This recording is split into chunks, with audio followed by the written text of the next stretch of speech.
Assalamualaikum dan selamat sejahtera. Bertemu lagi bersama dengan saya Cikgu Jannah dalam video pada kali ini.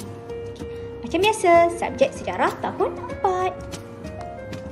Kita masih lagi di dalam unit 6 iaitu zaman prasejarah. Tapi tajuk kita pada hari ini ialah kehidupan manusia zaman prasejarah. Standard pembelajaran kita pada hari ini ialah 3.1.3 iaitu menghuraikan ciri kehidupan manusia dari aspek kegiatan sosial dan ekonomi zaman prasejarah. Objektif pembelajaran kita pada hari ini ialah pada akhir pengajaran dan pembelajaran, murid dapat menyatakan sekurang-kurangnya 2 ciri kehidupan manusia di zaman prasejarah dari aspek kegiatan sosial dan ekonomi. Kehidupan manusia zaman prasejarah. Perkembangan kegiatan sosial dan ekonomi manusia zaman prasejarah menjadikan kehidupan mereka semakin baik bagi menghadapi perubahan persekitaran.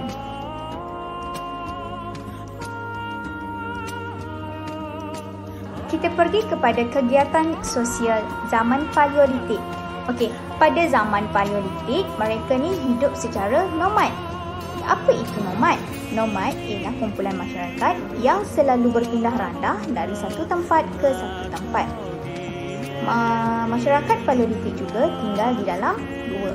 Mereka mahir menggunakan api untuk menghalau haiwan buas. Kegiatan ekonomi zaman Paleolitik. Pada zaman Paleolitik, mereka menggunakan peralatan daripada batu. Mereka juga mengutip hasil hutan dan memburu haiwan. Mereka juga berkongsi makanan.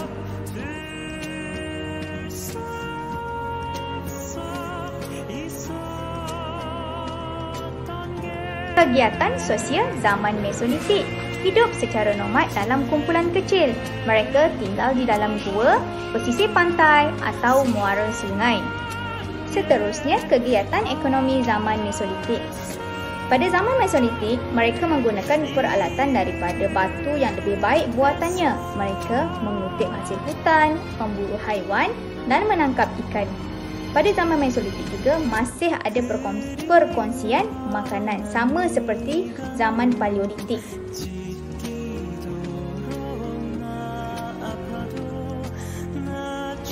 Kita pergi pula kepada zaman Neolitik. Kita lihat kegiatan sosial pada zaman Neolitik. Mereka hidup menetap dalam kelompok yang besar. Berbeza jika dibandingkan pada zaman Paleolitik dan Mesolitik. Zaman Neolitik mereka sudah hidup dalam kelompok yang besar. Mereka juga membina penempatan di lembah sungai dan pesisir pantai.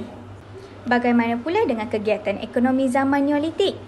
Pada zaman Neolitik, mereka menggunakan peralatan daripada batu yang lebih kemas, dilicinkan dan mempunyai pelbagai fungsi.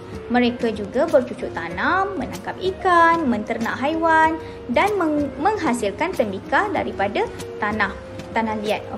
Mereka juga menjalankan aktiviti perdagangan secara tukar barang dan pengkhususan kerja.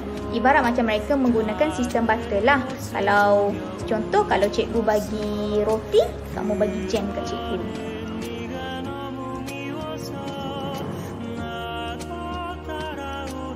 Dan yang terakhir, kita lihat kegiatan sosial zaman logam.